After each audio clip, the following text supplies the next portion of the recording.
Maid's daughter risked her entire future to help an injured boy bleeding out at school, never suspecting that the charity case she saved was actually the secret son of a billionaire. The silence in the locker room was heavier than the metallic smell of blood. On the white tiles, a boy lay dying, ignored by the wealthy students who simply stepped over him as if he were trash.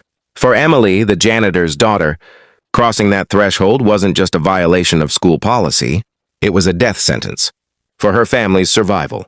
She knew that saving him meant losing her scholarship, her mother's job, and their only home.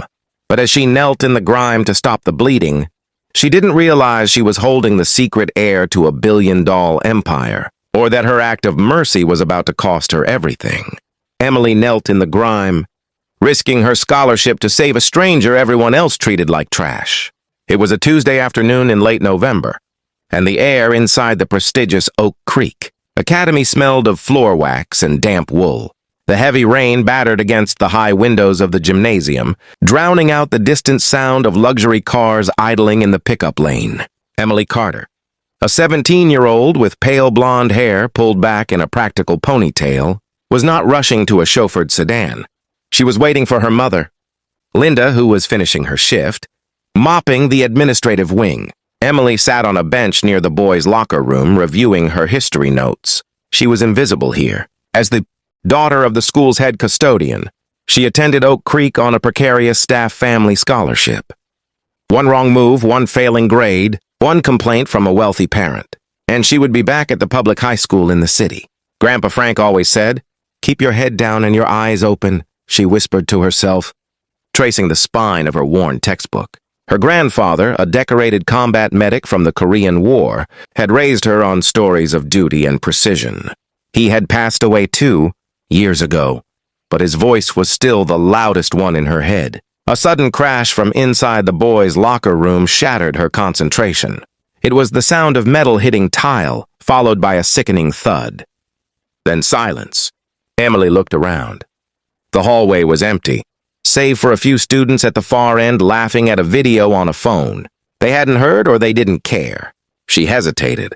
The boys' locker room was strictly off-limits. Entering it was grounds for immediate suspension. "Keep your head down," Grandpa Frank would have warned. But then she heard a low groan. It wasn't a cry for attention. It was the sound of someone in genuine suppressed agony. Emily shoved her book into her backpack and stood up. She pushed the heavy double doors open and slipped inside. The locker room was humid and smelled of sweat and expensive cologne. In the back corner near the showers, a boy was curled on the floor. He was surrounded by overturned benches and scattered equipment. He wore the school uniform, navy blazer, khaki trousers, but it was torn at the shoulder and smeared with dirt. Emily rushed over, her sneakers squeaking on the wet tile. "Hey, can you hear me?" The boy didn't answer. He was clutching his ribs, his breath coming in shallow, ragged gasps. Blood matted his dark hair and dripped steadily onto the white tiles pooling near his ear. He looked about her age, maybe a little older, with a sharp jawline and a build that suggested he was an athlete, though right now he looked broken. She recognized him vaguely. He was the new kid who had transferred a month ago. He kept to himself, ate lunch alone behind the bleachers, and wore a uniform that always looked slightly too big, as if it were a hand-me-down. The rumor mill said he was a charity case, a foster kid the school took in for tax breaks. That made him a target. "I'm going to check your head," Emily said, her voice steady. She didn't sound like a terrified teenager. She sounded like the granddaughter of a combat medic. She gently moved his hand.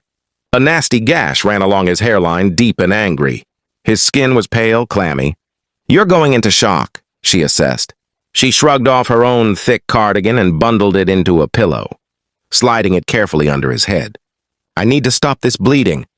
She looked around. Nothing but dirty towels. She couldn't use those. The infection risk was too high. Without hesitating, she reached into her backpack and pulled out her own clean gym shirt, pressing it firmly against the wound on his head. The boy winced, his eyes fluttering open. They were a startling shade of gray, clouded with pain. He tried to pull away, his instinct purely defensive. "Stay still," Emily commanded, her tone firm but kind. "I've got you." "You took a bad hit." They left," he rasped, his voice cracking. "Don't talk. Save your breath." Footsteps echoed near the entrance. Emily's heart hammered against her ribs. If she was caught, he